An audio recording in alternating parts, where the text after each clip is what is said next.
Welcome back to another video. We are excited to bring even more TFT content to you, starting with our Challengers analysis on the newest patch. Patch 9.3 has come to an end after 3 weeks, and we're finally getting into the next patch, 9.24. Because of the holiday, this patch will take a total of 4 weeks, so we hope that this guide will help you through your climb. Before we begin, check out our amazing cast below in the description. We also have a ton of TFT tournaments and events coming up. If you want to learn how to join and participate, our Twitter link is in the description below. Alright, jumping back into the video, there's a decent amount of changes with this new patch, the most notable, of course, being 3 new units and a brand new trait.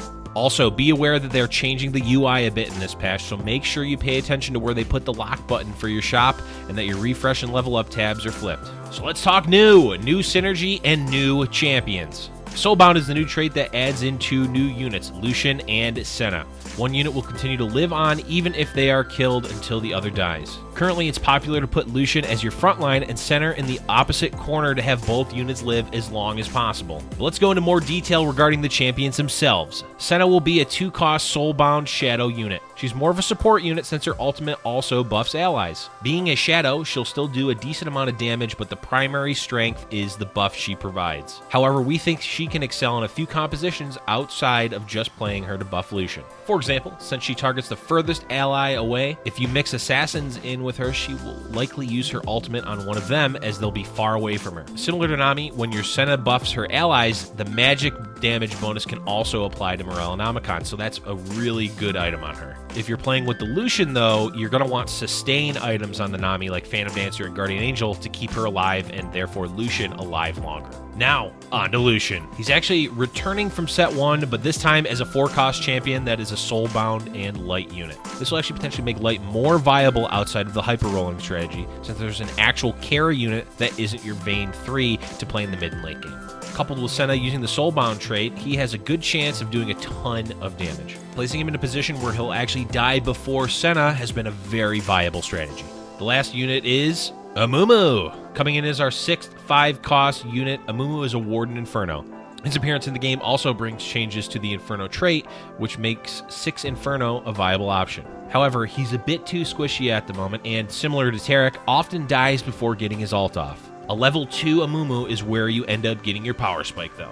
Moving on from the brand new stuff, let's talk about some new changes to traits. First up is a buff to 6 Berserker. This buffs Olaf with additional attack damage if you run a full Berserker comp with Olaf as your main carry. We're not sure how big of an impact this change will have, but a 25 attack damage on 6 units is a decent buff. Locket of the Iron Solari has actually been seeing more play since you can just line up all 6 Berserkers in the front and have them be tanky and scary damage outputs. With the Berserker buff, Electric is also receiving a fairly significant early game buff, going from 70 damage to 100 damage for just 2 Electric. This is relevant for Berserker because of Volibear. Having Volibear and Ornn early and then transition into a Berserker composition with Electric mid to late game works really well. Find an early Ornn, Volibear, and maybe a Nasus for Warden, and your early game will be quite strong. Last thing to mention about Electric is that it actually does buff Zed, who's considered one of the best units in the game. Next up, 4 Ocean is having their buff from last patch reverted. Neither of these changes is necessarily huge, but Ocean's value definitely went down with 4 Ocean. But just having the free roll of 2 Oceans with a Thresh and a Nautilus can still be quite strong. Moving on to Cloud, which is another trait that you generally just splash in the later game, will have a bit more viability now. Since Phantom Dancer is being nerfed and Berserker, Ranger, and Lights are being buffed, it may be more common to put in Cloud in the late game as a counter to those styles of compositions. Similar to how Mystic is played against a lot of the magic-heavy builds in 9.23, in 9.24 it'll be decent against Predators, Berserkers, and Assassins. And now, on to Light. While the small attack speed buff is actually not that huge for Light, what's really important is the addition of Lucian as an actual late game carry for Light. Relying on the Vayne just isn't cutting it. As for Rangers, they have been far more underwhelming in Set 2 than they were in Set 1. While the buff to 6 Rangers is significant, it is still going to be incredibly difficult to make a 6 Ranger composition work well. Running 2 Rangers as well as 4 Rangers is going to see a lot more play, though. Fairly large changes to Inferno are coming as they're reworking several aspects of the trait. The fact that the buff will proc with critical strikes makes it even more viable to make someone an Infernable, most notably Assassins. Diana and Infernal Kiana also get a decent buff with these changes since now they'll have multiple chances to proc the effect now. Shadow is getting a fair number of changes, including the addition of Senna. Changing the trait from a 2-4 to a 3-6 means that you're going to get slightly more power out of having 3 shadows, which is where you'll likely see shadow played the most. While 6 shadow is certainly doable, it's unlikely you'll want to go for it most of the games, as a 6-piece composition is not the easiest to make work. Overall, we like this change for shadow since you can commit fewer units, 3 instead of 4, for a decent amount of power and not have to run a unit like Vygar. That said, there's a lot of 6-piece traits in the game, and most of them are likely going to be a bait more so than a viable option. Now on to summoners. There's a nerf to 3 summoner, but a buff to 6. This change may make Zed slightly weaker late game, but overall it won't make that much of a difference. All of the current meta summoners will likely still be strong even with the nerf, and as stated above, you likely won't see many compositions going for 6 summoner. Moving on from traits, let's talk champions. More nerfs are coming to 1-cost units, particularly the 2 woodlands, Ivern and Maokai. Woodland Druid will still be a strong option early, as they provide a decent amount of frontline while giving you an extra unit, which is very, very valuable in the early game. But it is a pretty heavy nerf for the late game. Speaking of units that are in the egg roll comp, Renekton is getting slapped by that nerf bat, which is probably necessary as he is one of the best champions in the game as just a 1-cost unit. The numbers aren't that huge, but they're enough that he won't be played so late in the game, but instead will be transitioned out of in the early game, which is overall a good thing. Nico's getting a small buff, or more of a quality of life change. Nico can be a strong unit, but is often limited by the range as she walks in very close to auto attack.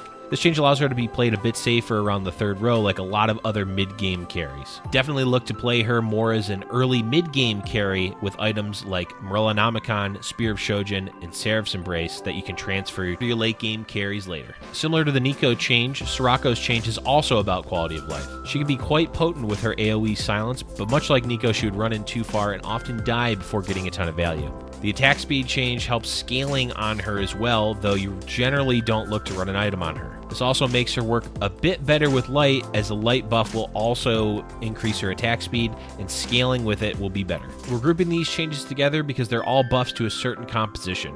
Nocturne Blademaster, or more commonly referred to as the Blender. Yasuo, Aatrox, and Sivir all receive small buffs. Although the buffs are small, all 3 units are used in a comp, making it a decent overall buff for that composition, even if it's just 5 damage for Sivir. Next up is a pretty large hit to little old Tibbers, on top of Summoner also getting a nerf. Annie's still going to be a good unit to play, but this just makes Tibbers a little less of a threat, which is a good change as his power was a bit too much. Malphite is a decent frontline unit with crowd control, but is on the weaker side compared to other units, so helping his scaling on damage is a good change. Warden is becoming more powerful, and we definitely will see more mountain synergies, especially on the mountain map. The changes to his 3-star variation as well as Yorick's aren't really relevant to think about in a regular game though, unless you're getting really, really lucky. Poor Brand getting slapped by another nerf after he was hot fixed in 9.23. Ocean Mage has declined a lot in both popularity and success near the end of 9.23, though it was definitely still a strong composition. With these additional nerfs to Brand, his value is going to go down even more. He's still the only mage that can truly carry late game, so if you're looking to run a mage, he's still your go-to. We're getting an additional small buff to Taric and another nerf to Singe in 9.24, mirroring the changes to them in 9.23. Honestly, the mana change is going to be quite nice for Taric, as he tends to have an issue getting his ultimate off. Still seems to be an issue at tier 1, but tier 2 has been pretty strong for him. Crystal Ranger's comp has actually seen more play now, and he has a decent pairing with the Ashe in that composition. Singed, on the other hand, is once again being nerfed, and rightfully so. While this does hurt his damage, I find it hard to believe he will fall off as a viable option late game, especially in compositions like Predator that want to run poison. What's interesting to us is that Singe was nerfed, but not Zed. In 9.23, Zed and Singed were basically the 2 best win conditions in the late game. While Zed did get a small nerf with 3 Summoner, it isn't that much. Especially compared to the nerf Singed is getting, it'll be interesting to see how much value these 2 champions have in 9.24. Lux has also received a slight buff. However, she still suffers from not ulting at tier 1. Lux is likely going to only be used for her trait and not so much the damage that she brings. Now, let's talk about items. Huge changes are coming to Phantom Dancer in 9.24. PD will still take regular damage now instead of complete immunity when a critical strike happens. Assassin players will rejoice, as this will let you run assassins without worry of fighting a completely invincible unit like Renekton 3. Now, Phantom Dancer is still going to be useful to negate a lot of the damage, but the fact that the unit will take damage now means that squishy carries are going to have a hard time staying alive. This is also a buff to the Nocturne Blade Master, or Blender composition, which uses 3 assassins as part of the build. Now you'll be able to run an item like Infinity Edge to kill units without Phantom Dancer quicker and not worry so much about being hard countered by one item. Speaking of attack damage items, Giant Slayer got a small buff from 8% to 9%, but honestly the change is pretty insignificant. The item is, however, seeing more play with units like Lucian. Lastly, we have changes to items dropping from the Dragon and Rift Herald. Overall, the changes are good and makes it more fair for everybody. But we think they should just eliminate class items from appearing on the Dragon completely, since it feels bad when you can still get a Glacial item when everyone else got a Shojins or Phantom Dancer. And finally, let's get some bug fixes that will have an impact on the meta. They fixed a bug where red buff and Morello's burn for more than 10 seconds and would cause the anti-healing to no longer affect the target. So no more invincible units like Renekton 3, Zed, or Singed. It fixed a bug which provided double health from Earth Hexes. Definitely made the mountain map harsher to play on if anyone took advantage of it, so we're glad it's being fixed. They also fixed a bug where you can still demote at 4th place even if you get 0 LP. No more feeling awful even though you place top 4. We're gonna grind 1 LP at a time until we get to rank number 1. And that's it for 9.24's patch notes review by our Challenger analyst. What are you most excited for in 9.24, and what has been your favorite comp to play? Comment down below.